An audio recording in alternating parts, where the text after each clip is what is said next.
Hello guys, welcome to Drone Academy. நம்ம இன்னைக்கு இந்த வீடியோ பதிவுல ஆகஸ்ட் மாதத்துக்கான கரண்ட் நிகழ்வுகள் தான் பார்க்க போறோம். சோ நல்லா கவனிச்சுக்கங்க.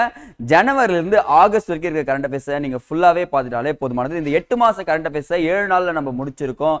சோ இந்த எக்ஸாம் போறப்போ நான் ஒரே ஒரு விஷயத்தை மட்டும் சொல்றேன், கேட்டுக்கங்க. இதுல இருக்க क्वेश्चन அப்படியே வருமான்னு தெரியாது, பட் ஆனா கான்ஃபிடன்ட் லெவல் குறையாம போலாங்க.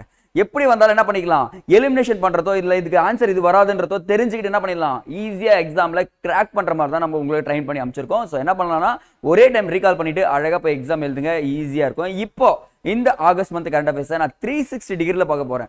ஒவ்வொரு இன்ஃபர்மேஷனும் எக்ஸ்ட்ரா தாங்க இருக்கும். ஸோ டைம் எடுக்கும். ஜனவரி மாசத்துல இருந்து இப்போ வரைக்கும் ஒரு டாபிக் வந்துச்சுன்னு வச்சுக்கோங்களேன், ஜனவரி மாசத்துல இருந்து ஆகஸ்ட் மந்த் வரைக்கும் என்ன நடப்பு நிகழ்வுகள் நடந்திருக்குன்றத ஒரு டாபிக் சொல்லிட்டு அந்த டாபிக்ல ஃபுல்லா ரீகால் பண்ணி விட்டுருவேன். ஸோ அப்படி என்ன பண்ண அடிச்சு தும்சம் பண்ணிடணும். பார்த்துடலாமா?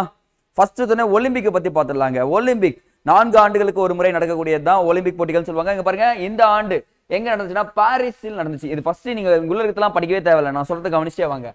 2028 எங்க நடக்க போகுதுன்னா லாஸ் ஏஞ்சல்ஸ் அப்படின்ற ஒரு நகரத்தில் தான் ஒலிம்பிக் போட்டிகள் நடக்க போகிறது. எங்கங்க? Los Angeles. 2036 எங்க நடக்க போகுது? நம்ம இந்தியாவில் நடக்க போகுதுங்க. முடிஞ்சு போச்சு பாருங்க. 2036 எங்க நடக்க போகுது ஒலிம்பிக் போட்டிகள்? நம்ம இந்தியாவில் நடக்க போகுது. இவ்வளவுதான் இன்ஃபர்மேஷன்ஸ். பட் ஆனா இப்போ கரண்ட் அஃபேர்ஸ் ரிலேட்டடா என்ன இருக்குன்னு பாத்தீங்கன்னா, பாரிஸ் ஒலிம்பிக் நிறைவு பெற்றது. இந்தியா பதக்கப்பட்டியலில் 1 வெள்ளி 5 வெண்கலம் தொடர்ந்து 71வது இடத்தில் இருக்கிறது அப்படின்னு சொல்லிட்டு கேட்பாங்க. அப்ப எத்தனாவது இடத்துல இருக்காங்க? நம்ம 71 பிளேஸ் சொல்லாங்க. முதல் இடத்தில் அமெரிக்கா, 2வது இடத்தில் சீனா, அண்டை நாடு கிட்டத்தட்ட 62வது இடத்தை பிடிச்சிருக்கு. யாரு? பாகிஸ்தான் என்ற ஒரு நாடு பாத்தீங்களா, 62வது இடத்தை பிடிச்சிருக்குன்னு சொல்றாங்க. சோ இது வரைக்கும் ஒலிம்பிக் போட்டியில நம்மளுடைய இந்தியா எத்தனை பதக்கங்களை வெற்றிருக்குன்னு பாத்தீங்கன்னா 41 பதக்கங்கள். வெள்ளி, வெண்கலம், தங்கம் இதெல்லாம் சேர்த்து எவ்வளவு பெற்றிருக்கோம்? 41 தான் பெற்றிருக்கோம். நம்புங்க, நம்ம அடுத்த ஒலிம்பிக்ல இந்தியாவில் நடக்க போறதுல கிட்டத்தட்ட செகண்ட் பிளேஸ் தான் வருவோம். நீங்க நம்பினாதான் என்ன பண்ண முடியும், அதுல அடிக்க முடியும்ன்றத சொல்லிடுறீங்க. சரி, ஓகே. ஏன்னா இதுக்காக விளையாட்டு தான் பாருங்க. கேலோ அப்படின்னு சொல்லிட்டு ஒரு விளையாட்டு போட்டிகள் நடத்துறாங்க பாத்தீங்களா. அந்த கேலோ இந்தியா விளையாட்டு போட்டிகள் வந்து பாத்தீங்கன்னா பாரிஸ் ஒலிம்பிக்கில் தான் அடித்தளம் போட்டிருக்காங்க. அப்போ கேலோ இந்தியா விளையாட்டு போட்டிகள் முதல்ல எங்க நடந்துச்சுன்னு பாத்தீங்கன்னா மகாராஷ்டிராவில் தான் நடக்குது. தற்சமயம் 2024 ஆண்டு கேலோ இந்தியா விளையாட்டு போட்டிகள் எங்க நடந்துச்சுன்னா தமிழ்நாட்டுல நடந்துச்சுங்க. எங்கங்க? தமிழ்நாடு. ஒரு 4 நகரங்களை பேஸ் பண்ணி என்ன பண்ணாங்க, அடிச்சாங்க. தமிழ்நாட்டுல நடந்த கேலோ இந்தியா விளையாட்டு போட்டிகள்ல ஃபர்ஸ்ட் பிரைஸ் வாங்கினவர் யாருன்னு பாத்தீங்கன்னா Maharashtra, second prize Tamil Nadu, third prize Haryana அப்படின்னு சொல்லக்கூடிய இன்ஃபர்மேஷனோட சொல்லி உங்களுக்கு இந்த டாபிக் முடிக்கிறாங்க. அடுத்த இன்ஃபர்மேஷன் போடுவாங்க. நீரஜ் சோப்ரா. ஓகே, நம்ம பாரிஸ் ஒலிம்பிக்ல அந்த ஈட்டி எறிதல்ல போன டைம் தங்கம் வாங்கினவர், இந்த டைம் வந்து பாத்தீங்கன்னா வெள்ளி பதக்கம் வாங்கியிருக்காரு. சரிங்க சார், ஈட்டி எறிதல்ல தங்கம் வாங்கினவர் யாருன்னு பாத்தீங்கன்னா பாகிஸ்தான் நாட்டு வீரர் அர்ஷத் நதீம். பாருங்க, பாகிஸ்தான் என்ற ஒரு நாடு 1947 சுதந்திரம் அடைஞ்சு சுதந்திரம் வாங்கினதுல இருந்து பாரிஸ் ஒலிம்பிக் ஒலிம்பிக் போட்டிகள் ஆரம்பிக்கப்பட்டதுல இருந்து இப்பதாங்க ஃபர்ஸ்ட் டைம் ஒருத்தர் வந்து பாத்தீங்கன்னா ஈட்டி எறிதல்ல வெற்றி பெற்றிருக்காரு. அவர் பேர் வந்து பாத்தீங்கன்னா அர்ஷத் நதீம் அப்படின்னு சொல்லக்கூடிய ஒரு வீரர் தான். 2வது வந்திருக்கு பாத்தீங்கன்னா நம்ம நீரஜ் சோப்ரா வெள்ளி பதக்கம் பெற்றிருக்காருன்னு சொல்லுவாங்க. அடுத்தது ஒடிசாவை பத்தி ஒரு விஷயம் கொடுத்துருக்காங்க பாருங்க. ஒடிசாவை எடுத்துட்டீங்கன்னு வச்சுக்கோங்களேன், ஒரு 2 இன்ஃபர்மேஷன் சொல்றேன், எக்ஸ்ட்ரா நோட் பண்ணிக்கோங்க. இந்த கரும் புலிகள் அப்படின்னு சொல்லக்கூடிய புலிகள் சிம்லிபால் தேசிய பூங்கா அதுல காணப்பட்டிருக்கு. 16 வகை கரும்புலிகள் காணப்பட்டிருக்குன்னு சொல்லியிருக்காங்க. 2வது விஷயம், எறும்பு சட்னின்னு சொல்லுவாங்கப்பா. சார், எறும்புல சட்னி செய்யறாங்களா? சட்னியே பல விதமா இருக்கு. தேங்காய் சட்னி, கடலை சட்னி, கார சட்னி, எல்லா சட்னியும் சொல்லிட்டு போகலாம். ஆனா எறும்பு சட்னி செய்யறது யாருன்னா ஒடிசா அப்படின்னு எடுத்துக்கலாமா? சோ அப்ப ஒடிசால 2 இன்ஃபர்மேஷன் பார்த்துட்டு, பார்வை குறைபாடு உள்ள மாணவர்களுக்காக பல்கலைக்கழகம் ஒன்றை ஒடிசா தொடங்கி உள்ளது. இந்த பார்வை குறைபாடு இருந்துச்சுன்னா அவங்களுக்காக ஒரு பல்கலைக்கழகம் தொடங்கப்பட்டிருக்குன்னு சொல்றாங்க. இந்தியாவில் முதல் பார்வை குறைபாடு உள்ள மாணவர்களுக்காக பல்கலைக்கழகம் இதுவாகும். இதாங்க ஃபர்ஸ்ட். அப்ப ஃபர்ஸ்ட் பார்வை குறைபாடு கம்மியா இருக்கிறவங்களுக்காக ஒரு பல்கலைக்கழகம் தொடங்கப்பட்டிருக்குன்னா அது யாருன்னு சொல்லலாம்? ஒடிசான்னு சொல்லிட்டு சொன்னா போதுமானது. சரிங்களா? அப்ப பாருங்க, 2 இன்ஃபர்மேஷன் ஆல்ரெடி சொல்லிட்டேன். சட்னி 1, சிம்லிபால் 1. ஸோ அப்படியே ஞாபகம் வச்சுக்கோங்க, எக்ஸாம்ல கேட்டாங்கன்னா அடிச்சு தூக்கிடுங்க. அடுத்தது சுதந்திர தினம். ஆகஸ்ட்னாலே நமக்கு ஒரு நாள் ஞாபகம் இருக்கும். ஆகஸ்ட் 15 டே இண்டிபெண்டன்ஸ் டேன்னு சொல்லுவாங்க. ஸோ அந்த டேக்கு என்ன பண்றாங்க, 78வது சுதந்திர தினம் ஆகஸ்ட் 15 கொண்டாடப்படுகிறது. இதனுடைய கருப்பொருள் ரொம்ப முக்கியம். எக்ஸாம்ல கேட்பாங்க, வளர்ந்த பாரதம். சார், வளர்ந்த பாரதம் சொல்லிட்டீங்க, அப்ப ஜனவரில இருந்து என்ன நடந்திருக்குன்னு பாருங்களேன். நம்ம பண்ண ஒரு முக்கியமான விஷயம், G20 உச்சி மாநாடு எங்கப்பா நடந்தது? டெல்லியில நடந்துச்சு. G20 உச்சி மாநாடு எங்க நடந்துச்சு? டெல்லியில நடந்துச்சு. இதுக்கான சின்னம் பாத்தீங்கன்னா வேலு நாச்சியார் சின்னம் வச்சிருந்தாங்களா? ஜெயிச்சிட்டுமா? 2வது சாதனை பாருங்க, சந்திராயன் 3 என்ன பண்ணிட்டோம், நிலவுக்கு அமிச்சு வெற்றி பெற்றுடும். 2வது சாதனை. வளர்ந்த பாரதம் நோட் பண்ணிக்கங்க, இங்கே வேற வந்து தேவையில்லை. நிகர் ஷாஜின்றது அப்படியே மைண்ட்ல வந்து ஆதித்யா L1 பாருங்க. அடுத்து ஆதித்யா L1 ரொம்ப ரொம்ப இம்பார்ட்டன்ட். ஆதித்யா L1 இதுலயும் ஜெயிச்சிட்டுங்க. நம்ம இந்தியாவோட சாதனையில இது இருக்கு, வளர்ந்த பாரதம் அப்படின்னு சொன்னா புரியுதுங்களா? பாருங்க ஆதித்யா L1 G20, அப்புறம் வந்து பாத்தீங்கன்னா சந்திராயன் 3, இது எல்லாத்தையும் முடியல. ஜிடிபியில நம்ம எத்தனை இடத்துல இருக்கோம்? there are 5th பிளேஸ்ல இருக்கோங்க. என்ன பிளேஸ்? 5th பிளேஸ்ல இருக்கும் அப்படின்னு சொல்லிட்டு முடிக்கிறோம். ஸோ அப்போ என்னன்னு பாருங்க, வளர்ந்த பாரதம்னா எல்லாத்துலயுமே நம்ம வளர்ச்சி பெற்றுதான் இருக்கும். கண்டிப்பா சொல்றேன், நம்ம டவுன் ஆகல, வளர்ந்துட்டே இருக்கோம். முக்கியமா பாருங்க, அதிக ராணுவத்திற்காக செலவு செய்யும் பட்டியலில் இந்தியா எத்தனை இடத்துல இருக்கு? there are 4th பிளேஸ்ல இருக்கோங்க. பாருங்க எல்லாத்துலயுமே வெற்றி தாங்க, இந்தியாவுக்கு தோல்வியே கிடையாதுங்க. ஏன்னா வளரும் போது வெற்றி இருக்கும், வளர்ந்துட்டு பிறகுதான் என்ன வரும் பார்ப்போம், அதுக்கு மேல தாங்க வளருவோம் அப்படின்றத சொல்றாங்க. அடுத்தது ஸோ ரொம்ப ரொம்ப இம்பார்ட்டன்ட், திருப்பியும் சொல்றேன், நோட் பண்ணி வச்சுக்கோங்க. திருப்பியும் நம்ம ஆல்ரெடி பார்த்துருக்கோம், இந்த ஜிஐ டேக் ராம்சார் தலங்கள்லாம் என்ன ஆகும் பார்த்தீங்கன்னா டிஃபர் ஆகிட்டே இருக்கும். மந்த்லி ஒன்று இன்க்ரீஸ் ஆகும், டிக்ரீஸ் ஆகாது, இன்க்ரீஸ் தான் ஆகும். ஸோ ராம்சார் தலங்கள் பற்றி பார்த்தோன்னா நம்ம எடுத்துக்கலாம், ஈரான் நாட்டை தான் வச்சதுன்னு சொல்றாங்க. இப்போ பார்த்தீங்கன்னா தமிழ்நாட்டில் உள்ள நஞ்சராயன் அப்படின்ற சரணாலயம் திருப்பூர்ல இருக்கு, கழுவேலி அப்படின்ற சரணாலயம் விழுப்புரத்துல இருக்கு. இப்போ ராம்சார் தலங்கள்ல ஜாயின் பண்ணிருக்குன்னு சொல்றாங்க. இதோட தமிழ்நாட்டில் 18 ராம்சார் தலங்கள்ங்க. தமிழ்நாட்டில் மொத்தம் எத்தனை ராம்சார் தலங்கள் இருக்கு? 18 ராம்சார் தலங்கள் இருக்குன்னு சொல்றாங்க. அப்ப ராம்சார் தலங்கள் எண்ணிக்கை உயர்ந்துள்ளது. அதிக ராம்சார் தலங்கள் கொண்ட மாநிலம் யாருன்னா தமிழ்நாடுங்க. ரெண்டு டிஃபரெண்ட் ஆகிக்கணும். அதிக ராம்சார் தலங்கள் தமிழ்நாடு. ஜிஐ டேக்ல நம்ம செகண்ட் பிளேஸ்ல இருக்கும். ஜிஐ டேக்ல நம்ம செகண்ட் பிளேஸ். ஃபர்ஸ்ட் பிளேஸ்ல யாரு? யூபி. முடிச்சு பாருங்க, ரெண்டு இன்ஃபர்மேஷன் இங்கே முடிச்சு. நான் நீங்க வெளியெல்லாம் போய் தேடாதீங்க. ராம்சார் தலங்கள்ல நம்ம தான் ஃபர்ஸ்ட், ஜிஐ டேக்ல நம்ம செகண்ட். ஜிஐ டேக்ல யார் ஃபர்ஸ்ட்? உத்தரப்பிரதேஷ் ஃபர்ஸ்ட் அப்படின்னு சொல்றது 360 டிகிரில முடிச்சாச்சுங்க. இப்போ இங்க பாருங்களேன், இப்போது இந்தியாவில் ஒரு கொஸ்டின் கேட்பாங்க, இந்தியாவில் எத்தனை ராம்சார் தலங்கள் மொத்தமாக உள்ளதுன்னு சொல்லிட்டு கேட்டாங்கன்னா 85. there are 85 ராம்சார் தலங்கள் இந்தியாவில் உள்ளது அப்படின்னு சொல்லிட்டு சொல்றாங்க. ஸோ ஒரு டேட்டா இருக்கு பாருங்க. இந்த சதுப்பு நில நாள்னு சொல்லுவாங்க, வெட்லேண்ட் டே அப்படின்னு சொல்லக்கூடியது February 2 கடைபிடிக்கப்படுகிறது. டேஸ் வச்சு கேட்டாலும் உங்களுக்கு ஒரு கொஸ்டின் அடிச்சிட்டேன். என்ன 2? February 2ஆம் தேதி கடைபிடிக்கப்படுகிறது. முடிஞ்சு போச்சு பாருங்க. ராம்சார் தலங்கள்னு எடுத்தோம், மொத்தம் 85 இருக்கு. அதிக ராம்சார் தலங்கள் தமிழ்நாடு அப்படின்றத சொல்லிட்டோம். மொத்தம் எத்தனை? 18 ராம்சார் தலங்கள். முடிச்சாச்சு. February 2 சதுப்பு நில நாள் அப்படின்னு சொல்லிட்டு சொல்லியாச்சு. ஸோ இதுதான் நீங்க படிக்கணும், ரீகால் பண்ணி வச்சுக்கோங்க இது எல்லாமே. நெக்ஸ்ட் ஒன், அப்துல் கலாம் விருது. ஒவ்வொரு ஆண்டும் அப்துல் கலாம் விருது, இந்திரா காந்தி விருதுன்னு கொடுத்துட்டே இருப்பாங்க. இந்த ஆண்டு அப்துல் கலாம் விருது சந்திராயன் 3 மிஷன் திட்ட இயக்குனர் வீரமுத்துவேலுக்கு வழங்கப்பட்டதுங்க.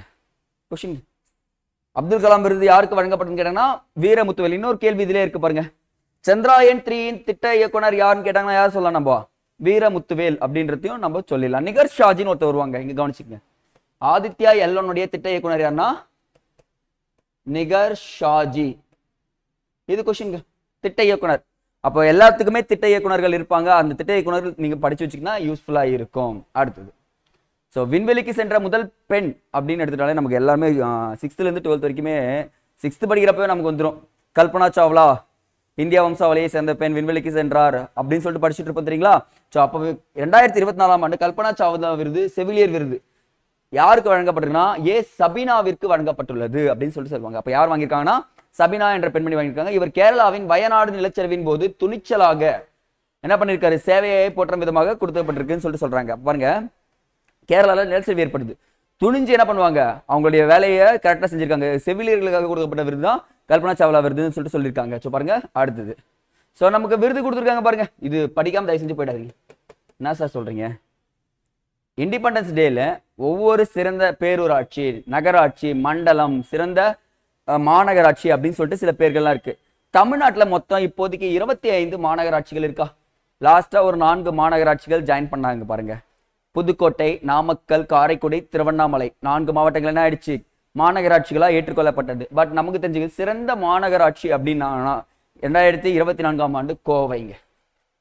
கோவைனா கோயம்புத்தூர். சிறந்த நகராட்சி திருவாரூர். அவ்வளவுதான். சிறந்த மண்டலம் அப்படின்னு சொல்றது சென்னை மாநகராட்சியின் 14வது மண்டலம். இங்க கொஸ்டின் என்னன்னா 14வது மண்டலம் ஆட் பண்ணணும். சிறந்த பேரூராட்சின்னு கேட்டாங்கன்னா கோவையில சுலார் அப்படின்னு சொல்லக்கூடியதுதான் சிறந்த பேரூராட்சின்னு சொல்றாங்க. ஸோ மேட்ச் த ஃபாலோயிங்ல கேட்டாலும் அட்டெண்ட் பண்ணலாமா இது? ஸோ இது ஒரு லைன் கேட்கறதுக்கு வாய்ப்பு இருக்குங்க. எனக்கு தெரிஞ்சு நகராட்சி கேட்கறதுக்கு வாய்ப்பு இருக்கு. போன டைம் என்ன பண்ணாங்க கேட்டிருந்தாங்க. ஸோ நகராட்சின்னு கேட்டாலும் என்ன பண்ணிடணும்? நகராட்சி ஆணையர்னு சொல்லிட்டு கேட்டாங்கல்ல, அதே மாதிரி திருவாரூர் கேட்கறதுக்கு வாய்ப்பு இருக்கு. ஸோ இது கொஞ்சம் நோட் பண்ணி வச்சுக்கோங்க. அடுத்தது ஒடிசா. Back to Odisha. பாருங்க, பார்வை குறைபாடுக்காக முதல்ல ஒரு பல்கலைக்கழகம் உருவாக்கினவர் யாருன்னு சொன்னோம் நம்ம, ஒடிசாவை ஆட் பண்ணமா. இங்க பாருங்க, மாதவிடாய் காலங்களில் ஒடிசா அரசு தனியார் பெண் மற்றும் அரசு ஊழியர் பெண்களுக்கு ஒரு நாள் மாதவிடாய் விடுமுறை கொடுத்துருக்காங்க. அந்த மாதவிடாய் விடுமுறை ஒரு நாள் கொடுத்துட்றாங்கப்பா. ஸோ பாருங்க, இது ஒரு இன்னொரு விஷயம் பாருங்க, மத்திய பிரதேசம்னு ஒரு மாநிலம் இருக்கு, பெண் மாணவிகள் இருக்காங்கல்ல, அவங்களுக்கு சானிட்டரி நாப்கின் வாங்க பணம் கொடுக்குறாங்க. அந்த மாதவிடாய் காலத்துல ஓகே நீ பணம் வாங்கிக்கோ அப்படின்னு சொல்லிட்டு பணத்தையும் கொடுக்குறேன்னு சொல்லிட்டு சொல்லியிருக்காங்க. ஸோ இந்த பாருங்க, ஒடிசா அண்ட் மகாராஷ்டிரா 2 இன்ஃபர்மேஷன் நான் இங்க ஆட் பண்றேங்க. ஸோ இந்த 2 இன்ஃபர்மேஷனையும் மிஸ் பண்ணாம நோட் பண்ணிக்கோங்க. அப்போ ஒடிசால பாருங்க, எறும்பு சட்னி படிச்சோமா, பார்வை குறைபாடு படிச்சோமா, 16 சிவிங்க அந்த மீன் கருநிற புலிகள் அப்படின்னு சொல்லிட்டு பார்த்தோமா. ஸோ இது எல்லாமே கொஸ்டின் கேட்கக்கூடிய ஏரியா. ஸோ மிஸ் பண்ணாம அடிச்சிடணும். அடுத்தது இந்த மங்கி பாக்ஸ் அப்படின்னு சொல்லுவாங்க, எம்பாக்ஸ் அப்படின்னு சொல்லக்கூடியது. மங்கி பாக்ஸ்னா ஒன்றும் இல்லைங்க, உலக சுகாதார நிறுவனம் குரங்கம்மை நோயினை உலகளாவிய அவசர நிலையாக அறிவித்தது அப்படின்னு சொல்லிட்டு சொல்றாங்க. இப்போ கேட்பாங்க டைரக்ட் கொஸ்டின்ங்க, உலகளாவிய அவசர நிலை கொரோனா அறிவிச்சாங்க பார்த்தீங்களா, அதே மாதிரி குரங்கம்மை வந்து பரவிட்டே இருக்கு. ஸோ இது வந்து பார்த்தீங்கன்னா அவசர நிலை அப்படின்னு சொல்லிட்டு அறிவிச்சிட்டு இருக்காங்க. ஸோ இதுவும் கேள்விக்கு இருக்கு. இந்நோயின் பாதிப்பு காங்கோ அப்படின்ற ஒரு நாடு இருக்குங்க, காங்கோவில் தான் முதலில் உருவானது. அப்போ மங்கி பாக்ஸ் நோய் எந்த இடத்துல முதல்ல உருவாச்சுன்னு கேட்டா காங்கோ. இன்னொரு நோய் பத்தி சொல்லிடுறேன் பாருங்க, நயல் வைரஸ் என்ற ஒரு வைரஸ் இருக்குங்க. எங்கன்னா மலேசியால நயல் என்ற நகரம் இருக்கும், அந்த இடத்துல தான் உருவாச்சுன்னு சொல்லுவாங்க. நயல் வைரஸ் பத்தியும் படிச்சு வச்சுக்கோங்க. ஸோ 2 வைரஸ் சொல்லியிருக்கேன், மங்கி பாக்ஸ் 1, நயல் வைரஸ் 1 ஆட் பண்ணிக்கோங்க. அடுத்தது மருத்துவ சேவை எண். ஓகேங்க, எண்களை பத்தி 4 கொஸ்டின் கொடுத்துருக்கேன். I think 3 கொஸ்டின்ங்க. 102 கர்ப்ப காலங்கள்ல பெண்களுக்கு திடீர்னு பிரசவ வலி வந்துட்டா 102 நீங்க கால் பண்ணீங்கன்னா அவங்க வந்து வீட்டிலே வந்து கூட்டிட்டு போயிடுறாங்க. ஒரு நல்ல மருத்துவ சேவை என்ன பாருங்க. 2வது மகளிர் மற்றும் பெண் குழந்தைகளுக்கான உதவி எண் 181. சார் நான் ஒரு இடத்துல போயிட்டு இருக்கேன், திடீர்னு எனக்கு ஒரு பிரச்சனை, 181 கால் பண்ணிட்டேன், எனக்கு ஒரு பிரச்சனையை தீர்த்து வைங்க அப்படின்னு சொல்லுவாங்க. பெண் குழந்தைகளுக்கு ஏதாச்சும் ஒரு பிரச்சனைனா பக்கத்து வீட்டில் போட்டு அடிக்கிறாங்கன்னு சொன்னாங்கன்னா உடனே கால் பண்ணி 181 அப்படியே அரசு அதிகாரிகள் வந்து பார்த்துருவாங்க. ஸோ அடுத்து பாருங்க, பள்ளி மாணவர்களுக்காக உதவி எண் 14417 14417 தான் என்னது, பள்ளி மாணவர்களுக்கான உதவி எண் அப்படின்னு சொல்லிட்டு சொல்லியிருக்காங்க. ஸோ இந்த டேட்டாவும் ரொம்ப இம்பார்ட்டன்ட். அடுத்தது காக்கும் கரங்கள் திட்டம் அப்படின்னு ஒரு திட்டத்தை கொண்டு வந்திருக்காங்க. ஓய்வு பெற்ற முன்னாள் ராணுவத்திற்காக காக்கும் கரங்கள் திட்டம் கொண்டு வரப்பட்டது. கொஸ்டின் கேட்பாங்கப்பா, யாருக்காக காக்கும் கரங்கள் திட்டம் கொண்டு வரப்பட்டதுன்னா ஓய்வு பெற்ற ராணுவ வீரர்களுக்காக அப்படின்றத நீங்க ஆட் பண்ணாலே போதுமானதுங்க. அடுத்தது பெண் பணியாளர் அப்படின்னு சொல்லுவாங்க பாருங்க. இந்தியாவில் தொழிற்சாலையில் பணிபுரியும் பெண்கள் கிட்டத்தட்ட 42% பெண்கள் தமிழ்நாட்டில் வசிப்பதாக கூறப்படுகிறது. ஆஹா, உமன் எம்பவர்மெண்ட் அப்படின்னு ஒரு டாபிக் இருக்கு உங்களுக்கு, உமன் எம்பவர்மெண்ட் அப்படின்ற ஒரு டாபிக்ல. ஸோ இது எல்லாமே ஆட் ஆகும். ஸோ மிஸ் பண்ணாம என்ன பண்ணிடணும், அடிச்சு தூக்கிடணும் அப்படின்றத சொல்லிடுறேங்க. One second.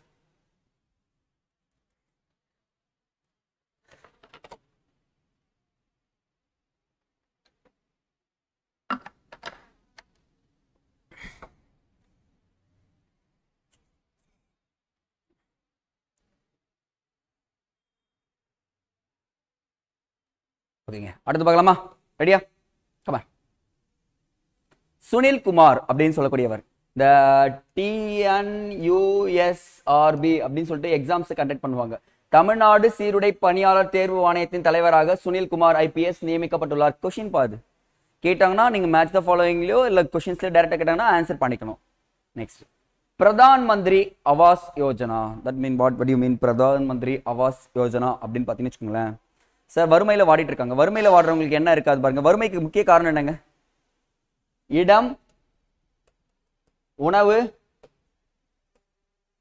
வருமானம். இது 3 இல்லாததான வறுமைக்கு வந்து நிக்குது. நான் என்ன கொடுத்துறேன், அவனுக்கு இடம் கொடுத்துறேன், முதல்ல வீடு கட்டு கொடுத்துறேன். அதான் பிரதான் மந்திரி ஆவாஸ் யோஜனா. ஆவாஸ்னா வீடு கட்டுதல் அப்படின்றத அர்த்தங்க.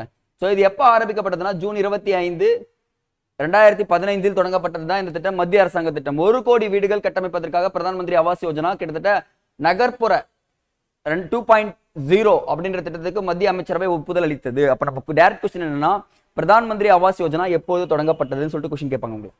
2015 ஜூன் 25 அப்படின்றத நான் வச்சுக்க. அப்படியே டேட்லாம் மறக்கவே கூடாது. அப்படியே டக்கு டக்கு டக்கு டக்குன்னு அடிச்சுட்டே இருக்கணும் அப்படின்றத சொல்லிடலாம். தெற்குலக நாடுகளின் குரல் உச்சி மாநாடு. அது என்ன சார் குரல் உச்சி, என்ன குரல் அப்படின்னு பார்த்தீங்கன்னு வச்சுக்கோங்களேன். ஸோ நம்ம ஒரு படத்தில் சொல்ல ஒரு சீரியலில் பார்த்துருக்கோம் பல குரல் அப்படின்லாம் ஞாபகம் வச்சுக்கூடாது சரியா. ஸோ என்ன குரல்னு பார்த்தீங்கன்னா இங்கே ஸ்ரீலங்கா, இந்த இடத்துல சிங்கப்பூர், மலேசியா, ஆஸ்திரேலியா, இந்தோனேஷியா எல்லாம் இருக்கும். இது எல்லாமே நம்ம என்ன சொல்றோம்னு பார்த்தீங்கன்னா தெற்காசிய நாடுகள் சொல்லலாமா.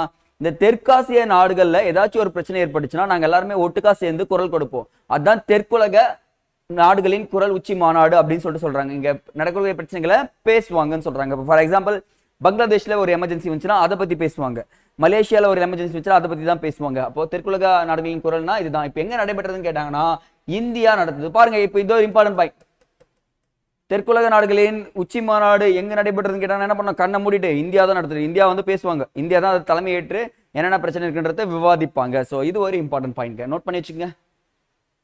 ஸோ குழுக்களை பத்தி எப்பவுமே ஒரு கேள்வி இருக்கும். புவனேஸ்வரி குழு இந்த பள்ளி மாணவர்களுக்கு மாணவிகள் 2 பேருக்குமே சேர்த்து பாலியல் ரீதியா துன்புறுத்தல்கள் இருந்துட்டே இருக்குங்க.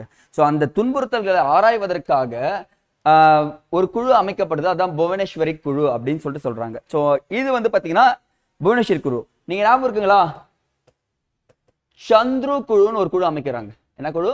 நீதிபதி சந்துரு தலைமையில ஒரு குழு அமைக்கிறாங்க. என்னத்துக்காக அமைச்சிருப்பான்னு பாத்தீங்கன்னா ஜாதி பாகுபாடு பிரச்சனை இருக்கு எல்லா பள்ளிகளிலும். ஸோ ஒருத்தர் வந்து கை கட்டக்கூடாது, வளையம் போடக்கூடாது, நெத்தியில பொட்டு வைக்கக்கூடாதுன்னு சொல்லிட்டு சொன்னார் பார்த்தீங்களா. அந்த இடத்துல சந்துரு குழு, பள்ளி மாணவர்களிடையே ஜாதி பாகுபாடை களைய ஒரு குழு அமைக்கப்பட்டதுன்னா அது சந்துரு குழு. பாலியல் துன்புறுத்தலுக்காக அமைக்கப்பட்ட குழு புவனேஸ்வரி குழு அப்படின்றத ஞாபகம் வச்சுங்க. 2 குழு நான் இங்க சொல்லிட்டேன். ஸோ அடுத்தது சிறந்த விமான நிலையம் அப்படின்னா சார் டைமுக்கே கிளம்பி டைமுக்கே வர விமான நிலையங்கள்லாம் அமெரிக்கா எடுத்துட்டான். நம்ம தமிழ்நாட்டை பொறுத்த இந்தியாவை பொறுத்த வரைக்கும் சிறந்த விமான நிலையம் ஒன்று தாங்க, ஹைதராபாத்தில் உள்ள ராஜீவ் காந்தி விமான நிலையம். கொஸ்டின்ங்க எத்தனைங்க? ஹைதராபாத்தில் உள்ள ராஜீவ் காந்தி விமான நிலையம் சொல்றாங்க. அப்ப பாருங்க இந்தியாவில் மொத்தம் எத்தனை விமான நிலையங்கள் இருக்குன்னா 19 விமான நிலையங்கள் இருக்குங்க. தமிழ்நாட்டில் 4 சர்வதேச விமான நிலையங்கள் இருக்கு. கரெக்டா பாருங்க, பன்னாட்டு விமான நிலையங்கள் மொத்தம் எத்தனை இருக்கு? தமிழ்நாட்டில் 4 இருக்குன்னு சொல்றாங்க. சின்ன சின்ன விமான நிலையங்கள் இருக்கு, டொமஸ்டிக் ஏர்லைன்ஸ் சொல்லக்கூடியது. ஸோ அப்போ நம்ம இந்த இடத்துல 2 பார்ப்பாங்க, Air India and Air Indian Airlines சொல்லிட்டு 2 நிறுவனங்கள் இருக்கு. ஏர் இந்தியா பன்னாட்டுக்கும், இந்தியன் ஏர்லைன்ஸ் வந்து பாத்தீங்கன்னா உள்நாட்டுக்கும் அனுப்பக்கூடிய விமானங்களை பார்க்கக்கூடியதுன்னு சொல்றாங்க. ஸோ ஒன்னு படிக்கிறீங்க, விமானம்னு எடுத்துட்டீங்கன்னா என்ன பண்ணிடணும், அங்கேயே படிச்சிடணும். இதுதான் கரண்ட் அஃபேர்ஸ் படிக்கக்கூடிய மெத்தட். ஸோ எப்படி ஞாபகம் வச்சுக்கோங்க. அடுத்தது the official language. The official language ஞாபகம் வரப்போ தான் எனக்கு யார் வந்துச்சுன்னா தமிழ் படிச்சுட்டு இருக்கேன், ஈரோடு தமிழன்பன் அப்படின்ற ஒருத்தர் பார்த்துங்க. என்ன சொல்றாருன்னா 2004ஆம் ஆண்டு அவருக்கு சாகித்ய அகாடமி விருது கொடுக்கப்பட்டது. 2004ஆம் ஆண்டு சாகித்ய அகாடமி விருது கொடுக்கப்பட்ட உடனே என்ன ஆயிடுச்சுன்னா அலுவல் மொழி தமிழ் என்ன ஆயிடுச்சு, செம்மொழியாக அறிவிக்கப்பட்டது. எப்போ? 2004. இன்டர்லிங்கா. இப்போ அலுவல் மொழின்னு ஒன்று சிக்கிம் மாநில அரசு என்ன பண்ணிருக்குன்னா நேபாளின்னு ஒரு மொழி இருக்கு பாத்தீங்களா, அலுவல் மொழியை அறிவிச்சிட்டாங்க. இப்போ பாருங்க எக்ஸாக்டா இங்க ஒரு படம் போடலாமா, இங்கே போட்டுடலாம், அது ரஃப் பண்ணிக்கலாம். சரி இது முடிச்சுட்டு போடுறோம் பாருங்களேன். சிக்கிம் மொழியே, சிக்கிம் அரசு என்ன பண்ணிருக்க, நேபாளி மொழியை சேர்த்துள்ளது சொல்றாங்க. 1992 மேற்கொள்ளப்பட்ட 71வது சட்ட திருத்தத்தின்படி நேபாளி, கொங்கணி, மணிப்பூரி மொழிகள் அலுவல் மொழியாக 8வது அட்டவணையில் சேர்க்கப்பட்டுள்ளது. முடிஞ்சிச்சுங்க. அப்ப 8th ஷெட்யூல்ல தான் என்ன பண்ணிருக்காங்க, நமக்கு அலுவலக மொழிகள் கொடுத்துருக்காங்க. எத்தனை அபிஷியல் லாங்குவேஜ் மொத்தம் இருக்கு? 22 அபிஷியல் லாங்குவேஜ் இருக்குங்க. எத்தனை லாங்குவேஜ்? 22 official language. எத்தனை classical language? There are 6 classical language. Tamil, Sanskrit, Malayalam, Kannada இதெல்லாமே என்ன பண்றாங்க, கிளாசிக்கல் லாங்குவேஜ்னு சொல்லிட்டு சொல்றாங்க. ஸோ இது ஞாபகம் வச்சுக்கு. இந்த அலுவல் மொழியை ஏன் சேர்த்தாங்கன்னா ஒரே ஒரு காரணம் தான். ஸோ சிக்கிம் இங்க இருக்குன்னு வச்சுக்கோங்களேன், நேபாள் இங்க இருக்கும், பூட்டான் இங்க இருக்கும். அவங்களுக்கு ஹெல்ப்ஃபுல்லா இருக்கிறதுக்காக மட்டும் தான் சேர்த்திருப்பாங்க. ஸோ அந்த நாட்டு நமக்கு எந்த பிரச்சனையும் வரக்கூடாது அப்படின்ற ஒரு விஷயத்த உள்ள தீம்ல வைக்கிறாங்க. ஸோ அலுவலக மொழிகளை சேர்க்கிறாங்கன்னா கண்டிப்பா டெவலப்மெண்ட் இஷ்யூவா இருக்கும். அந்த நாடு வந்து பாருங்க 2 விஷயம் இருக்கு. அந்த நாட்டுக்கு கடல் போக்குவரத்து கிடையாது. நம்ம உதவலாம், அந்த நாட்டுக்கு எந்த ஒரு சரக்கு போக்குவரத்தும் நடைபெறாது. ஸோ அந்த ஒரு காரணத்துக்காகவே கொண்டு வந்திருக்குன்னு சொல்றாங்க. ஸோ நீங்க பாலிட்டி நல்லா பார்த்துங்க. ஸோ ரொம்ப ரொம்ப இம்பார்ட்டன்ட் பாருங்க, பெண் காவலர்கள். பெண் காவலர்களுக்கு மகப்பேறு காலத்தில் அடுத்த 2 வருஷத்துக்கு, ஐ திங்க் எக்ஸாக்ட்லி பார்த்தீங்கன்னா ஆமாங்க, அடுத்த 3 வருஷத்துக்கு மகப்பேறு நடந்த பிறகு அடுத்த 3 வருஷத்துக்கு அவங்க சொந்த ஊர்லேயே போஸ்டிங் போட்டு கொடுத்துட்றாங்களாங்க.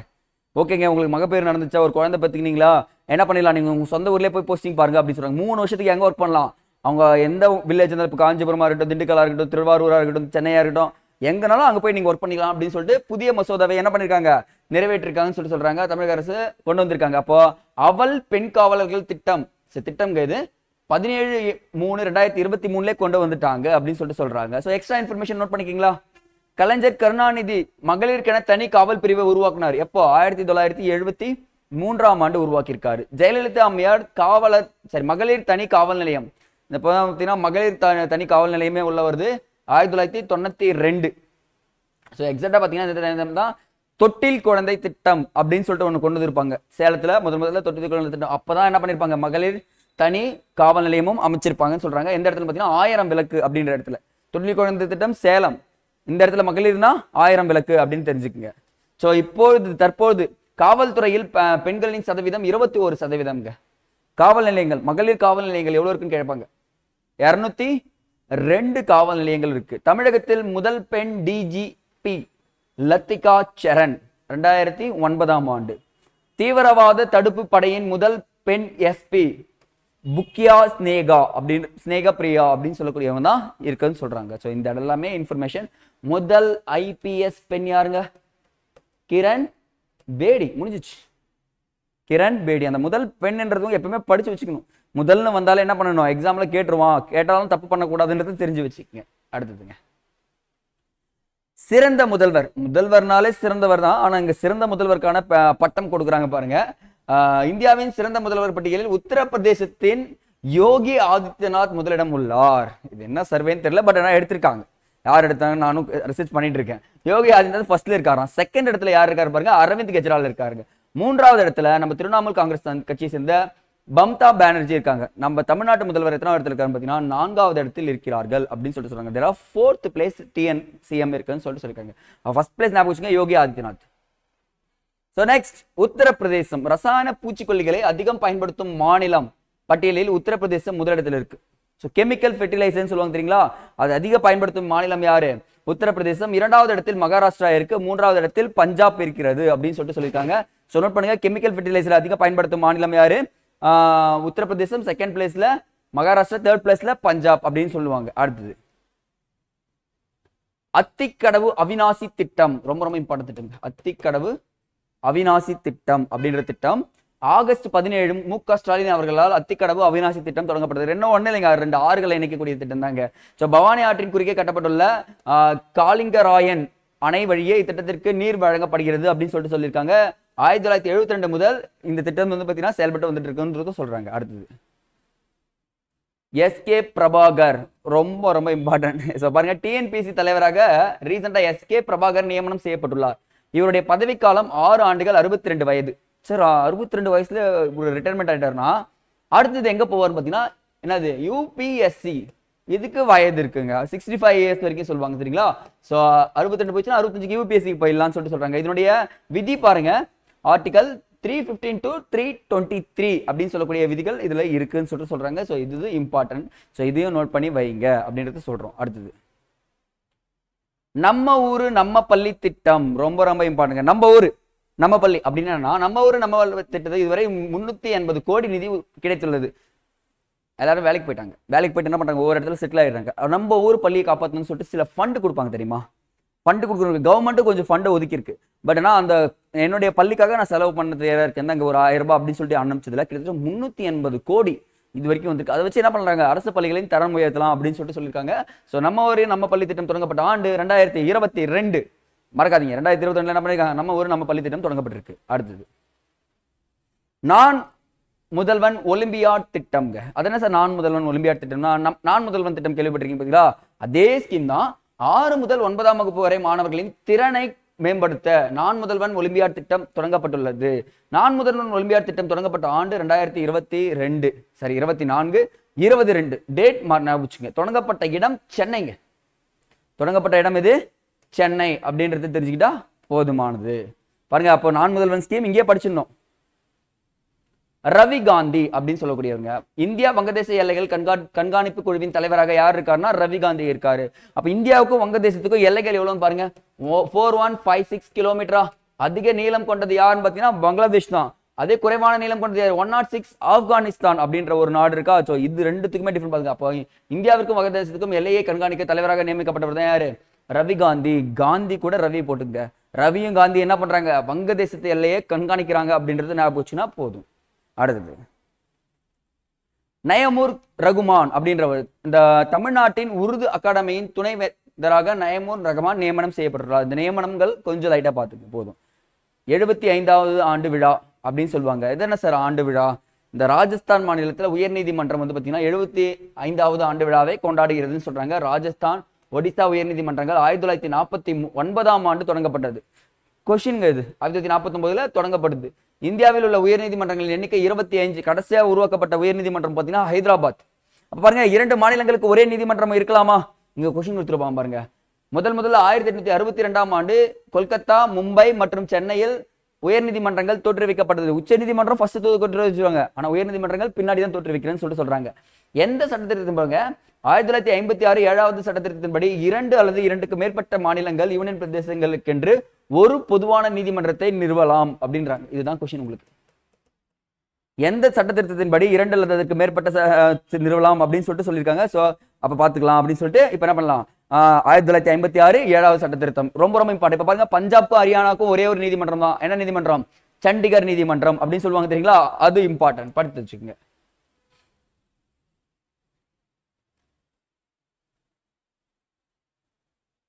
ரிசர்வ் வங்கி நம்ம ஆர்பிஐ பொறுத்த வரைக்கும் நான் ஃபுல் இன்ஃபர்மேஷன் கொடுத்துட்டேன், யார் யார் இருக்காங்க என்னென்ன இருக்குன்னு சொல்லிட்டு. ஸோ அப்படியே பார்த்துங்க. உலக பணக்காரர் வங்கி பட்டியலில் ரிசர்வ் வங்கி 12வது இடத்துல இருக்கு. ஆஹா, உலக பணக்காரர் பட்டியலில் 2வது இடத்துல இருக்கு. அப்போ ஃபர்ஸ்ட் இடத்துல யார் இருக்காங்க பார்த்தீங்கன்னா ஸ்விஸ் வங்கி அப்படின்னு சொல்லுவாங்க பார்த்தீங்களா, அவர் தாங்க ஃபர்ஸ்ட் இடத்துல இருக்காங்க. ஸோ முதலிடம் இங்கே கொடுத்துறாங்க சாரிங்க. Federal reserve system, federal bank இருக்குது பார்த்தீங்களா அமெரிக்காவில், அது ஃபர்ஸ்ட் இடத்துல இருக்கு. 2ஆம் இடத்துல பீப்புள்ஸ் பேங்க் ஆஃப் சைனா. சைனால அப்போ பணக்காரர்கள்லாம் எங்க இருக்காங்க பார்த்தீங்கன்னா இங்க தாங்க இருக்காங்க. அடுத்து பாருங்க ஆர்பிஐயின் ஆளுநர் யாரு? 25வது ஆளுநர் தான் சக்தி காந்த தாஸ் அப்படின்றவர். ஆர்பிஐ தொடங்கப்பட்ட ஆண்டு 1935. கவர்மெண்ட் ஆஃப் இந்தியா ஆக்ட் அப்படின்னு சொல்லிட்டு ஒரு ஆக்ட் இருக்கும். எப்பன்னு பார்த்தீங்கன்னா 1935. அந்த ஆக்ட் பிரகாரம் தான் ஆர்பிஐ வந்திருக்கும் சொல்லிட்டு சொல்லுவாங்க. 34 போட்டு 35 வந்துட்டு இருக்கும். ஸோ அப்போ பாருங்க நாட்டுடைமையாக்கப்பட்டது 1949. ஸோ அதன் தலைமையகம் 35 கல்கத்தாவில் இருந்துச்சு. 37 எங்க மாத்தினாங்க? சென்னைக்கு மாற்றிருக்கார்கள் அப்படின்னு சொல்லிட்டு சொல்றாங்க. 4 மண்டலங்கள் ஆர்பிஐ வைத்திருக்கிறது அப்படின்றதும் சொல்றாங்க. எக்ஸ்ட்ரா இன்ஃபர்மேஷன் இது நோட் பண்ணிச்சுங்க. அடுத்தது ஸ்டார்ட் அப் தமிழ்நாடு சர்வதேச ஒருங்கிணைப்பு மையம் அப்படின்னு சொல்லக்கூடியது. ஸ்டார்ட் அப் தமிழ்நாடு சர்வதேச ஒருங்கிணைப்பு மையம் எங்க அமைக்கப்படுவதுன்னா துபாயில் அமைக்கப்படுவது. சார் என்கிட்ட ஒரு தொழிலுக்கான திட்டம் இருக்கு, நான் ஸ்டார்ட் அப் பண்ண போறேன். ஃபார் எக்ஸாம்பிள் வாரிசுன்னு ஒரு படம் வந்திருக்கும், அந்த படத்துல விஜய் பண்ணுவார் பார்த்தீங்களா, அந்த ஸ்டார்ட் அப்கான எல்லா விஷயமும் எங்க மையம் இருக்குன்னா துபாயில் இருக்கு. துபாயில போய் நீங்க ஒரு ஐடியா கொடுத்தீங்கன்னா உங்களுக்கு இன்வெஸ்ட் பண்றதுக்கு அவங்க ரெடியா இருப்பாங்க. அதுதான் ஸ்டார்ட் அப் அப்படின்னு சொல்லக்கூடியது. மேலும் 2 மையங்கள் அமெரிக்கா, சிங்கப்பூரில் தொடங்கப்பட உள்ளதுன்னு சொல்றாங்க. தமிழ்நாட்டின் ஸ்டார்ட் அப் எப்போ ஸ்டார்ட் பண்ணாங்க பார்த்தீங்கன்னா 2021ங்க. கொரோனா டைம்ல என்ன பண்ணாங்க? ஸ்டார்ட் அப் ஸ்டார்ட் பண்ணிட்டாங்க. பட் ஆனால் என்ன பண்ணல, நம்ம ஐடியாஸ் கொண்டு போய் நிறுத்தல அப்படின்றத சொல்லிடலாம். ஸோ இது பாருங்க இரட்டை கோபுர அனல் மின் நிலையம் சொல்றாங்க. ஸோ உலகின் முதல் இரட்டை கோபுர அனல் மின் நிலையம் சீனா. இவர் தாங்க நம்ம எப்பத்தாலும் இந்த மாதிரி இரட்டை கோபுரத்தில் வைக்கிறவங்க யாருன்னு பார்த்தீங்கன்னா சீனா தான் சொல்றாங்க. உலகின் முதலாக தோரியம் உருக்கிய உப்பு அணுமின் நிலையத்தை கோபி பாலைவனத்தில் கட்ட உள்ளது அப்படின்றாங்க. இந்த என்ன பிரச்சனை பாருங்க, இந்த பக்கம் ரஷ்யா இருப்பான், இந்த பக்கம் சீனா இருப்பான், இந்த இடத்துல தான் இருக்கும் அந்த கோபி டெசர்ட்னு சொல்லக்கூடியது. கோபி பாலைவனம் ரஷ்யாவிற்கும் சீனாவிற்கும் இடைப்பட்டது தான் கோபி பாலைவனம். இந்த இடம் வந்து பாதி சைனாக்கா இருந்து வரும், பாதி ரஷ்யாக்கா இருந்து வரும். இவங்க 2 பேரும் இதுக்கும் சண்டை போட்டு இருப்பாங்க. ஆனா மியூச்சுவல் அண்டர்ஸ்டாண்டிங்கால 2 பேரும் பகிர்ந்து வைப்பாங்க. ஸோ இந்த இடத்துல வச்சிருக்காங்க பாருங்க, கோபி பாலைவனத்தில் வைக்கிறாங்கன்றது தெரிஞ்சுக்க. ஸோ ரொம்ப இம்பார்ட்டன்ட். ஒரு கோர தாண்டவம் சொல்லுவோம் ஆகஸ்ட் மந்த்ல. நிலச்சரிவு, அதுவும் வயநாடு நிலச்சரிவு, கேரளத்தில் வயநாடு நிலச்சரிவு பார்த்தீங்கன்னா 572 சென்டிமீட்டர் மழை பொழிவால் நிலச்சரிவு ஏற்பட்டுள்ளது அப்படின்னு சொல்றாங்க. இதற்கு டெப்ரிஸ் லா அப்படின்னு சொல்லக்கூடிய பெயர் வச்சிருக்காங்க. நிலச்சரிவு ஏற்படும் பகுதியில் செம்மண் நிறைந்துள்ளது காணப்படுகிறது. அப்ப நிலச்சரிவு ஒரு இடத்துல நடக்குதுன்னா அதுக்கு செம்மண் அதிகமா இருக்குன்னு சொல்றாங்க. அப்ப இந்தியாவிலே மிக மோசமான நிலச்சரிவு ஒன்று நடந்திருக்குங்க. உத்தரகாண்ட் மாநிலத்துல கேதர்நாத் அப்படின்ற பகுதியில் கொடுத்துருக்க பாருங்க. இதுதான் மிக மோசமான நிலச்சரிவுன்னு சொல்லிட்டு சொல்லியிருக்காங்க. அப்போ நிலச்சரிவு என்பது லேண்ட்ஸ்லைட் நடந்துட்டே இருக்கு, இயற்கையில பார்த்துட்டே இருக்குன்னு சொல்லிட்டு சொல்றாங்க. ரேபிஸ் மரணங்கள் அப்படி அடுத்த டாபிக். ரேபிஸ் மரணங்கள் முற்றிலுமாக ஒழிக்க இலக்கு வச்சிருக்காங்க பாருங்க 2030. இலக்குனாலே வந்துடணும். நீங்க பாருங்க, இங்க தொழுநோயை ஒழிக்க 2027, காசநோயை ஒழிக்க 2025, மலேரியாவை ஒழிக்க 2030ங்க. அடுத்து அறிவால் ரத்த சோகை நோயை ஒழிக்க 2047ங்க. ஸோ இந்த எல்லா இன்ஃபர்மேஷன் என்ன பண்ணிக்கணும், நோட் பண்ணி வச்சுக்கணும். ஊழல் உணர்ந்த குறியீடு அப்படின்றாங்க. ஊழல் உணர்தல் குறியீடு, இந்திய ஊழல் உணர்ந்த குறியீடுல நம்ம எத்தனாவது எடுத்திருக்கோம்னா 93rd பிளேஸ்ல பிடிச்சிருக்குங்க. என்ன சொல்லுவாங்கன்னா கரப்ஷன் பிரிஸ்கிரிப்ஷன் இண்டெக்ஸ்னு சொல்லக்கூடியது. இந்த இதில் நம்ம எத்தனாவது இருக்கோம்? டென்மார்க் முதல் இடத்துல இருக்குங்க. யாருங்க? டென்மார்க் தான் முதலிடத்துல இருக்குன்னு சொல்றாங்க. அடுத்தது பொருளாதார இலக்குங்க. இந்தியாவை 30 ட்ரில்லியன் டாலராக உயர்த்த 2047 இலக்காக நிர்ணயித்துள்ளது. அப்ப கொஸ்டின் இதெல்லாம் 30 ட்ரில்லியன் இலக்கு எவ்வளவுன்னு கேட்டாங்கன்னா என்ன சொல்லணும்? 2047 ஆண்டு எத்தனை ட்ரில்லியன் பொருளாதார இலக்குன்னு சொல்லி கேட்டாங்க என்ன சொல்லலாம்? 30 ட்ரில்லியன் அப்படின்னு சொன்னா போதுமானது. அடுத்தது மிரா ஏஐ, மிரால் ஆர்டிபிஷியல் இன்டெலிஜென்ஸ் அப்படின்னு சொல்லக்கூடியதுங்க. மார்பக புற்றுநோயை 5 ஆண்டுகளுக்கு முன்பே கண்டறியும் மிரா ஏஐ தொழில்நுட்பத்தினை அமெரிக்கா நிறுவனம் கண்டறிந்துள்ளது. நீங்க உங்களுக்கு மார்பக புற்றுநோய் இருக்குன்னா நீங்க என்ன பண்ணலாம்? இந்த மிரா ஏஐ வச்சு கண்டுபிடிச்சிடலாம் அப்படின்றது அமெரிக்கா தான் ஃபர்ஸ்ட் கொண்டு வந்திருக்காங்கன்றத இவங்க ப்ரூவ் பண்ணியிருக்காங்க. அடுத்தது ஸோ இன்னொரு குழு நான் எக்ஸ்ட்ரா சொல்றேங்க. மேற்கு தொடர்ச்சி மலையை கவனிச்சுக்கங்க. மேற்கு தொடர்ச்சி மலையில் கிட்டத்தட்ட 56,825 சதுர கிலோமீட்டர் பரப்பளவு சூழலில் பாதுகாக்கப்பட்ட பகுதியாக அறிவிப்பது 6வது அறிக்கையின் மத்திய அரசு அறிவித்துள்ளது. பாதுகாக்கக்கூடிய இடம் பார்த்தீங்கன்னா மேற்கு தொடர்ச்சி மலைகள். ஏன்னா அந்த ஹாட் ஸ்பாட்னு சொல்லுவாங்க, பல்லுயிர் தன்மை கொண்ட இடங்கள்ல மேற்கு தொடர்ச்சி மலையும் ஒன்று இருக்கு. அது இல்லாமல் நிறைய தாவரங்கள் நிறைய விலங்குகள் வாழக்கூடிய இடங்கள்லயும் மேற்கு தொடர்ச்சி மலை ஒன்று இருக்கு. மேற்கு தொடர்ச்சி மலையின் குஜராத்தில் இருந்து தமிழகம் வரை என்ன இருக்கு? நீண்டு இருக்குன்னு சொல்றாங்களா? ஸோ இப்போ பாருங்க, இதுதான் விஷயமே. இங்க உயரங்கள் கம்மியா இருக்கும், ஆனா இங்கெல்லாம் உயரங்கள் மேற்கு தொடர்ச்சி மலை அதிகமா இருக்கும். ஸோ 2 குழுக்கள் அமைக்கப்படுது. மாதவ் கட்கில் குழு, கொஸ்டின் எது? மாதவ் கட்கில் குழு, ஜெயா ஜெட்லி குழு என்ன பண்ணுது? 2013 2017 ஒரு குழு அமைக்கப்பட்டதுங்க. எழுதுங்க. கஸ்தூரி ரங்கன் குழு. இது யாருன்னு பாத்தீங்கன்னா எஜுகேஷனுக்காகவும் போடப்பட்ட குழு தான் இந்த கஸ்தூரி ராஜன் குழுன்னு சொல்லுவாங்க பாத்தீங்களா, அந்த குழு. கஸ்தூரி ராஜன் ரங்கன் சொல்லிட்டேன். கஸ்தூரி ராஜன் குழு வந்து பாத்தீங்கன்னா மேற்கு தொடர்ச்சி மலைக்கும் போட்டிருப்பாங்க, இந்த புதிய கல்விக் கொள்கை இருக்கு பாத்தீங்களா, அதுக்காகவும் போடப்பட்டிருப்பாங்க. ஸோ கஸ்தூரி ராஜன் குழு 2017 மேற்கு தொடர்ச்சி மலைக்காக போடப்பட்டிருக்கு. ஆட் பண்ணிக்கங்க. ஸோ ககன்யான் திட்டம்னு ஒரு திட்டம் பார்த்தோம், நம்ம விண்வெளி வீரர்கள் அனுப்ப. அப்போ சுபன் ஷா சுக்லக் என்பவர் பார்த்தீங்கன்னா அந்த 4 பேர்ல ஒருத்தரா இருந்தாரு. அவர் என்ன பண்றாரு? இப்போ விண்வெளிக்கு போறதுன்றதால ஒருத்தரை மாத்தி விட்டாங்க. இந்த சுபன் ஷா சுக்லக்கு பதிலாக என்ன பண்றாங்கன்னா மாற்று வீரராக பிரசாந்த் பாலகிருஷ்ணன் நாயர் அவர் வந்து போறேன்னு சொல்றாங்க. அப்போ 4 வீரர்கள்ல ஒருத்தரே மாற்றப்பட்டிருக்காரு. ஸோ அப்ப பாருங்க, இந்த இடத்துல 4 வீரர்கள் என்ன? சுபன் ஷா சுக்லக், பிரசாந்த் பாலகிருஷ்ணன் நாயர், அங்கத் பிரதாப், அஜித் கிருஷ்ணன் அப்படின்ற கூடியவர்கள் இப்ப இருக்குன்றத சொல்றாங்க. அடுத்தது ஆளுநர் மாநாடு. புதுடில்லியில் ஆளுநர் மாநாடு 2024 ஆண்டு குடியரசுத் தலைவர் தலைமையில் நடைபெற உள்ளது அப்படின்னு சொல்லியிருக்காங்க. யாரோட தலைமையில? குடியரசுத் தலைவர் தலைமையில. சோ இது ஆல்ரெடி பார்த்துதாங்க.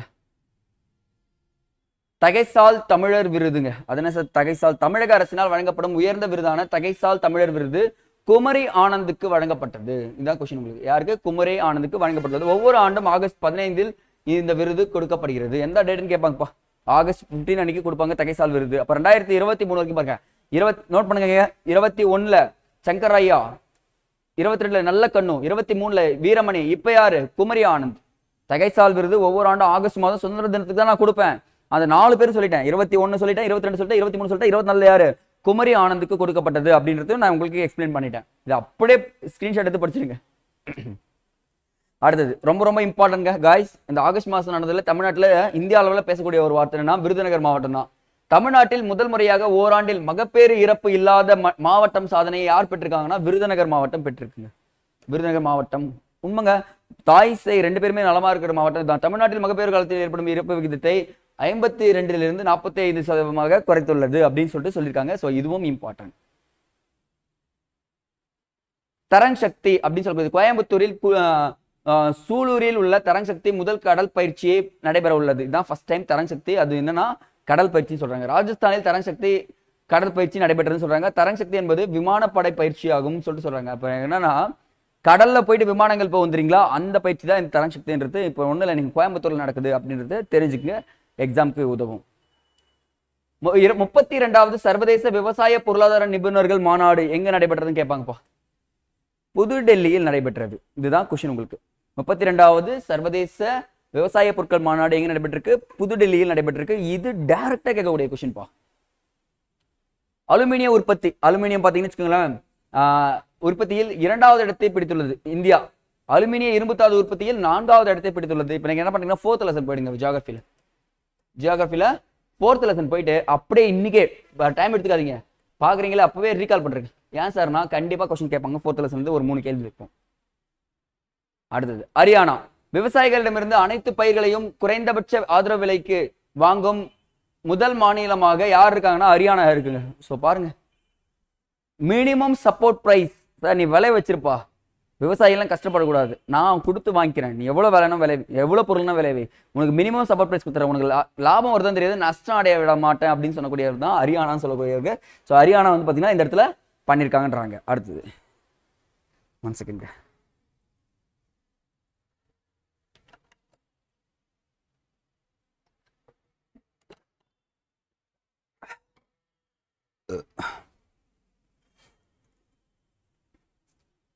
அடுத்தது மயில்கள் சரணாலயம் அப்படின்னு சொல்லக்கூடியது கர்நாடகாவில் ஆதிஞ்சு சனகிரி அப்படின்றதும் கேரளாவில் உள்ள சூலனுவார் அப்படின்னக்கூடிய இடங்களும் மயில்கள் சரணாலயமாக மத்திய அரசு அறிவித்துள்ளது. மயில்கள் அன்னைக்கு அதிகமாக இருந்துச்சுன்னா அந்த இடத்துல என்ன சொல்லுவாங்கன்னா மயில்கள் சரணாலயம் அப்படின்னு சொல்லிடுவாங்க. ஸோ இந்த இடத்துல இந்த 2 விஷயங்கள் ஆட் பண்ணியிருக்காங்க. இந்த 2 விஷயத்தையும் ஞாபகம் வச்சுக்க. அடுத்தது உறுப்பு மாற்று அறுவை சிகிச்சை அதிகமாக நடைபெறும் இடம் பார்த்தீங்கன்னா வெளிநாட்டிலிருந்து டெல்லி தாங்க. வெளிநாட்டில் இருக்க உறுப்பு மாற்று அறுவை சிகிச்சை எங்கே நடக்குதுன்னு பார்த்தீங்கன்னா டெல்லியில் நடக்குதுன்னு சொல்லியிருக்காங்க. ஸோ இது இம்பார்ட்டன்ட்ங்க. தயவு செஞ்சு இந்த டாப்பிக்கை அப்படியே ஒரு ஸ்கிரீன் எடுத்துருக்கேன், நான் சொல்றது கவனிங்க. 2024ஆம் ஆண்டுக்கான சர்வதேச பாலின இடைவெளி அறிக்கை இல்ல நம்ம அந்த ஜெண்டர் கேப் இண்டெக்ஸ்னு சொல்லுவாங்க இங்கிலீஷ்ல 129வது இடத்துல இருக்கும். இவ்வறிக்கை உலக பொருளாதார மன்றம் world economic forum world economic forum தான் இந்த அறிக்கையை வெளியிட்டு இருக்காங்க. எப்போ தொடங்கப்பட்டதுன்னா வேர்ல்ட் எக்கனாமிக் ஃபோரம் 1971ஆம் ஆண்டு தொடங்கப்பட்டது. இதனுடைய தலைமையகம் சுவிட்சர்லாந்துல இருக்கு, கொலோனி அப்படின்னு கூடிய சுவிட்சர்லாந்துல இருக்கிறது அப்படின்னு சொல்லியிருக்காங்க. பாருங்க, பாலின சமத்துவமின்மை குறியீட்டில இன்இக்வாலிட்டியில ஜெண்டர் கேப் இண்டெக்ஸ் வேற, இன்இக்வாலிட்டியில நம்ம 108வது இடத்துல இருக்கும். இந்த 2 கொஸ்டின் தான் பாருங்க. இந்த இடத்துல சொல்லிடுறேன், கேப் ஜெண்டர் கேப் வந்து நம்ம என்ன சொல்லலாம், ஜிஜிபின்னு வந்தா 129, ஜெண்டர் இன்இக்வாலிட்டி இண்டெக்ஸ் ஜிஐஐன்னு வந்தா நம்ம 108வது இடம். இடைவெளி வேற, கேப் வேற, நான் வச்சுக்கணும். அடுத்தது முதல்வரின் மயான் சம்மன் திட்டம் அப்படின்னு சொல்லுவாங்க. இந்த ஜார்க்கண்ட் மாநிலத்தில் மகளிருக்கு மாதந்தோறும் 1000 ரூபாய் வழங்க முதல்வரின் மயான் சம்மன் திட்டத்தினை என்ன பண்ணிருக்காங்க, ஏம்னத் சூரன் அப்படின்றவர் தொடங்கி வச்சிருக்காரு ஜார்க்கண்ட் மாநிலத்தில். இப்போ என்ன பண்ணாங்க, நம்மளுடைய ஸ்கீம் தாங்க, மகளிர் உரிமை தொகை தராங்க பார்த்தீங்களா, அதை அப்படியே ஃபாலோ பண்ணிருக்காங்க. நல்லங்க, நம்ம தமிழ்நாடு ஸ்கீம் நல்லதா இருந்துச்சுன்னா எந்த கண்ட்ரியா இருந்தாலும் பாரோ பண்ணுவாங்க. ஃபார் எக்ஸாம்பிள் காலை உணவு திட்டம் நம்ம பார்த்தோம்ல, கனடா பாரோ பண்ணாங்களா. ஸோ நம்ம மகளிருக்காக ஆரம்பிக்கப்பட்டது என்ன பண்ணாங்க, கர்நாடகாவும் பாரோ பண்ணிட்டாங்க, தெலுங்கானாவும் பாரோ பண்ணிட்டாங்க. ஸோ இப்போ இவங்களும் பாரோ பண்ணிட்டாங்கன்றாங்க. அடுத்தது காலநிலை அபாய குறியீடு. உலகளவில் காலநிலை அபாய குறியீட்டில் தமிழ்நாடு 7வது இடத்துல இருக்கு. ஸோ நம்ம எப்படின்னா அபாயத்தில் நம்ம 7வது இடத்துல இருக்கோம். ஸோ 7ன்றது ரொம்ப ஃபேமஸான நம்பருங்க. 1947 சுதந்திரம் வாங்கணும், 1757 பிளாஸ்டிக் போர் நடக்குது, 1857 என்ன நடக்குது, பெருங்கலகம் நடக்குது, தோனி ஜெர்சி நம்பர் 7. ஸோ 1347 என்ன ஆயிடுச்சு, பாமணி பேரரசு தோற்றுவிக்கப்படுது. அந்த 7ன்றது இந்தியாவுக்கு ரொம்ப ஃபேமஸ்ங்க. 1927 போட்டுனே போவேன், சைமன் கமிஷன் உருவாகுது. 1917 ஃபேமஸ் அன்னி பெசன்ட் அம்மையார் என்ன பண்றாங்க, இது வராங்க, தஸ்மி முதல் பெண்ணா வராங்க. 1937 என்ன நடக்குது பாருங்க, நீதி கட்சி என்ன ஆகுது, படுதோல்வி அடையுது. 1947 சுதந்திரம் வாங்குறோம். 1957 முதல்ல தமிழ்நாடுன்னு பெயர் மாற்றம்னு சொல்றாங்களா, அது பாருங்க 1967 ஒன்றும் தெரியல, இல்லைங்க 67 கிடையாது, 77 இருக்கு. 77 மொராஜி தேசாய் என்ன பண்றாங்க, உள்ள வரதுக்கான தீர்மானங்கள் நிறைய வந்துட்டு இருக்கும். 87 89 அப்படியே பாருங்க. அப்படி 7ன்றதுக்கும் இந்தியான்றதுக்கும் செம ஃபேமஸா இருக்கு. ஸோ 7 இவ்வளவு சொல்லிட்டேன். ஸோ ஞாபகம் வச்சுங்க. அடுத்தது ஸோ யானைகளின் எண்ணிக்கை டாபிக் மட்டும் பார்த்தீங்க, கீழே இருக்க இன்ஃபர்மேஷன் கவனி. தமிழகத்தில் யானைகளின் எண்ணிக்கை எவ்வளோ இருக்குன்னா 3063 உயர்ந்துள்ளது, இன்க்ரீஸ் ஆயிருக்கு.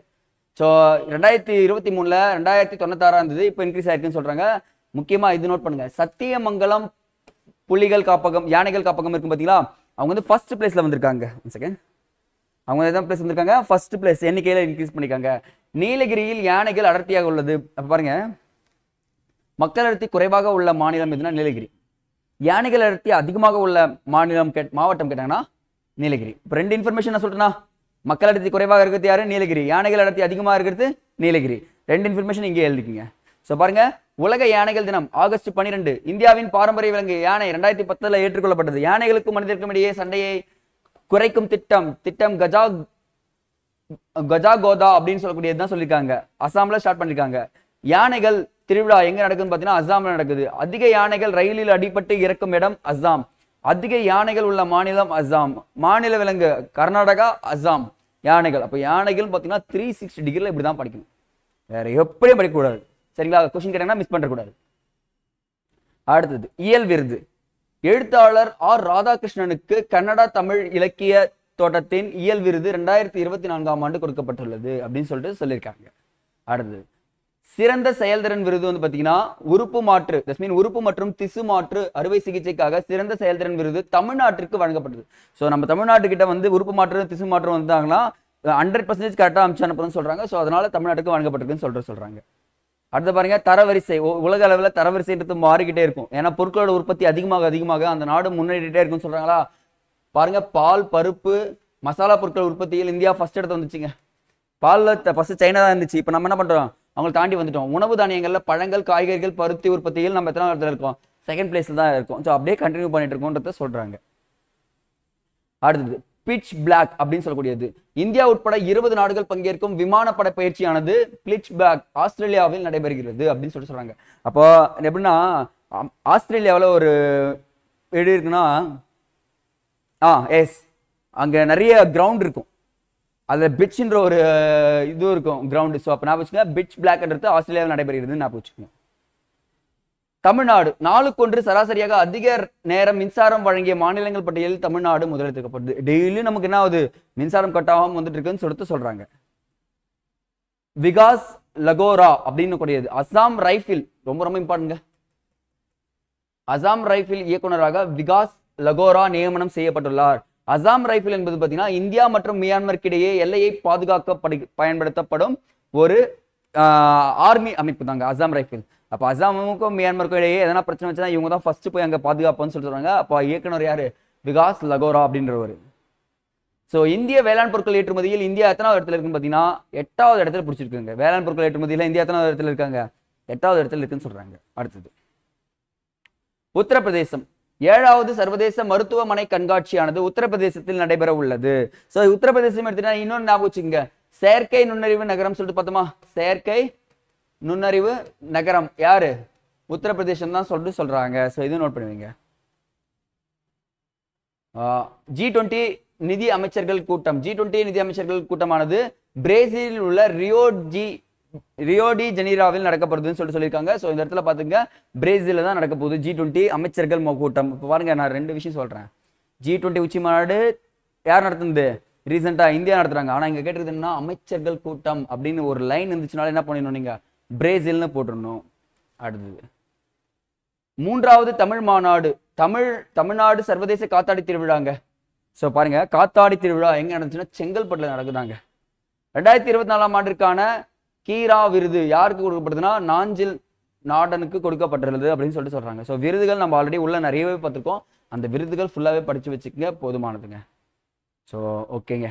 ஸோ இத்தோட ஆகஸ்ட் மந்த் நடப்பு நிகழ்வுகள் ஃபுல்லாவே நம்ம முடிச்சு கொடுத்துருக்கோம். ஸோ கிட்டத்தட்ட பார்த்தீங்கன்னா ஒரு 8 மாத நடப்பு நிகழ்வுகளை ஒரு 7 நாட்கள்ல முடிச்சிருக்கோம். ஸோ நீங்க இதை அழகா ஃபாலோ பண்ணிக்கின்னு அழகா ரீகால் பண்ணிட்டு போங்க. வேற எதுவுமே பண்ணாதீங்க.